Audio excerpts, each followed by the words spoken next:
Look guys, we need to talk about the gaming industry today as it's standing at a bit of a breaking point. It feels like right now, it feels like it's at a cliff edge, and there's a growing number of industry insiders that genuinely think that hybrid consoles could be the only real way forward from here. So we're going to talk about that and what that means for PlayStation right now, because we all know the cycle. Everyone wants next generation hardware to push graphics further than ever before, especially if you grew up like me in the 90s and 2000s. Every generation was just like, whoa, mind-blowingly different. Now, not so much. We want to be blown away every time we boot up that new system, don't we? But the price tag attached to that ambition is exactly what could send this whole industry into another crash if companies aren't very careful about their next move. You've probably seen the average player out there, talking online, wanting more power, and sure, that makes sense.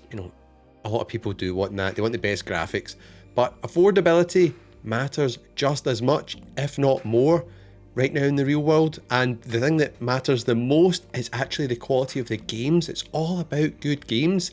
Graphics don't impact that. Beyond that, the actual value you get for your money needs to be there too. It needs to be worth it.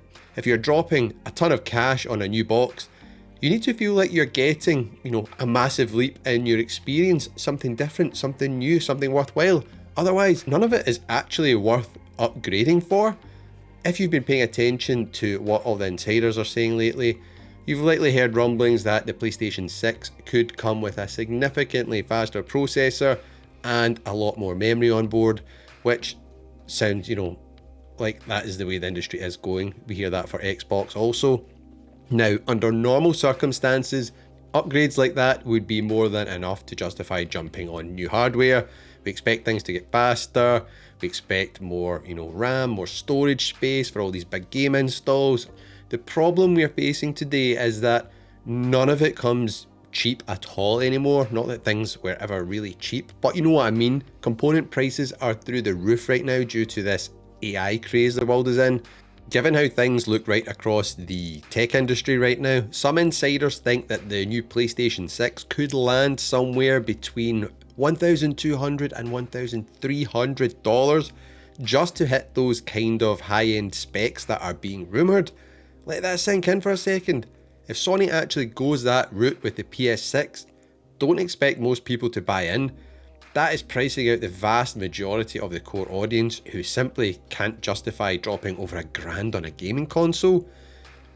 And you already know plenty of players are frustrated that PlayStation games are set to disappear from PlayStation by 2028. Like a lot of you, I always try and buy physical games when I can, even though a good chunk of my digital library is made up of games from the PlayStation Plus monthly drops. Having that physical disc, having that ownership is a huge deal for a lot of us. And because of that frustration, expect a huge chunk of the community to just hang on to their PlayStation 5s well into the next generation. They may even have PlayStation 5 as their last PlayStation console. If the PS6 is incredibly expensive and lacks a disc drive, players are going to dig their heels in. People are going to stick with their PlayStation 5 even longer than they stuck with the PS4. And honestly, they'll be perfectly fine doing that, since cross-gen releases will keep coming out for years after the PS6 actually launches anyway. Nintendo, meanwhile, has already shown you a completely different path forward. With the Switch 2, the company proved you can deliver a premium experience capable of running some of the biggest games on the market, all while keeping the price sitting at a really reasonable level. They aren't trying to win a teraflop war, which it's so frustrating. You used to always hear Xbox release their consoles and say that, the amount of teraflops it had. It's like, teraflops don't equal good games, Nintendo are trying to provide a great gaming experience that people can actually afford. Quick side note, guys, if you are a Switch 2 player or you're just interested in what Nintendo is doing with the Switch 2 and the games on it, make sure you check out my dedicated Nintendo channel called Tendo. I cover things Nintendo over there, so I'll leave a link to it in the description and the pinned comment for you to go and subscribe. Now, we're actually seeing a lot more players turn the Switch 2 into their main system, as you can now get all the Switch 2 exclusives, and now there's good third-party support, which the Switch 1 didn't really have, well, especially in its early days it didn't.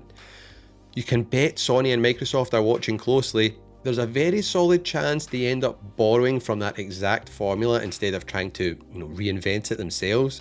Now, none of this means that the traditional home console needs to disappear completely, and I hope it doesn't. You can see them all over here.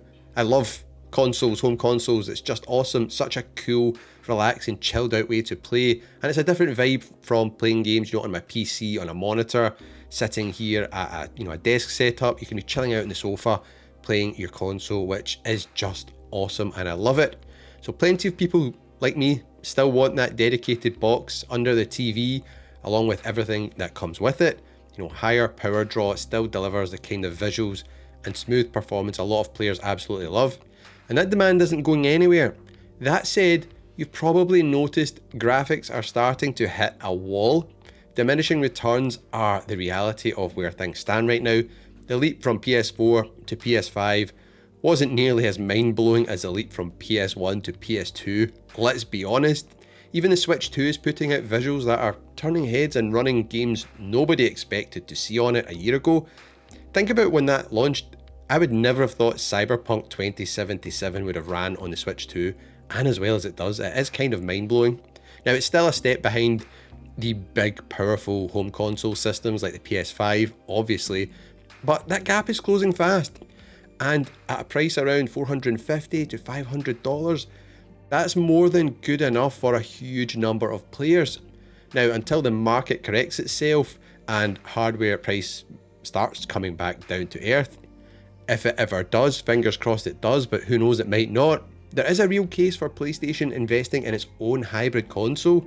I'm talking about something built around lower power draw that can still run current gen games close to or above PS5 quality, while giving you the total freedom to play on your big screen TV or take it with you as a handheld. For a hybrid console like that to actually work and stay affordable, Sony would need to ease off the constant power race that defined console generations for years now. And actually the whole console market would probably be good if they would ease off of that, cramming the absolute most expensive components into every new box. It just isn't realistic anymore at the price points we're in, and the PS6 shouldn't be an exception to that rule. Leaning into a hybrid console approach for the next generation would likely slow down bleeding edge hardware progress, but that might genuinely be a good thing for the PS6 and the industry as a whole. Upscaling technology like PSSR and DLSS is already doing a lot of the heavy lifting these days, delivering visuals and performance well beyond what the raw specs alone would suggest. If companies lean further into tools like that and push developers to properly optimize their games, rather than relying on raw hardware muscle just to brute force it, hardware costs stay lower for the PS6 and for any other consoles that follow this approach. This will help grow the install base steadily, and it keeps people buying games long after launch. A lot of the pull towards the Switch 2 comes down to a first-party lineup that is tough to match, a third-party library that is now expanding, it keeps expanding, and the sheer convenience of owning a 2-in-1 system in an economy where every single dollar counts. Titles like Splatoon Raiders, which dropped the other day, are already proving how strong that exclusive lineup is.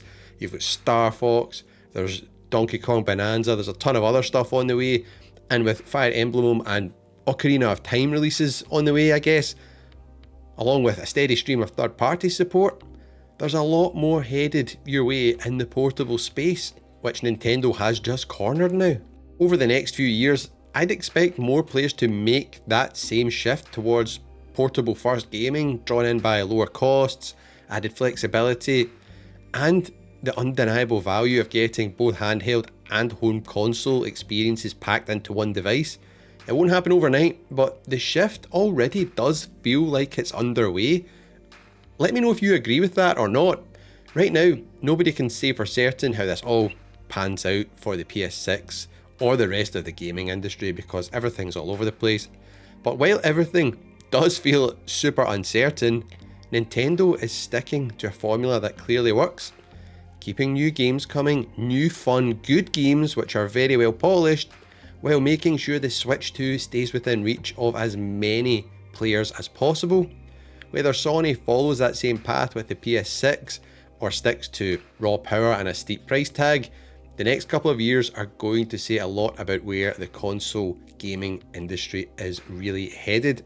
But regardless of what piece of hardware ends up under your TV, you need the games to actually justify buying that system and turning it on. So if you want to know exactly what every single PlayStation studio is currently working on right now to get you interested on the PS6, you need to watch this next video right here on screen now.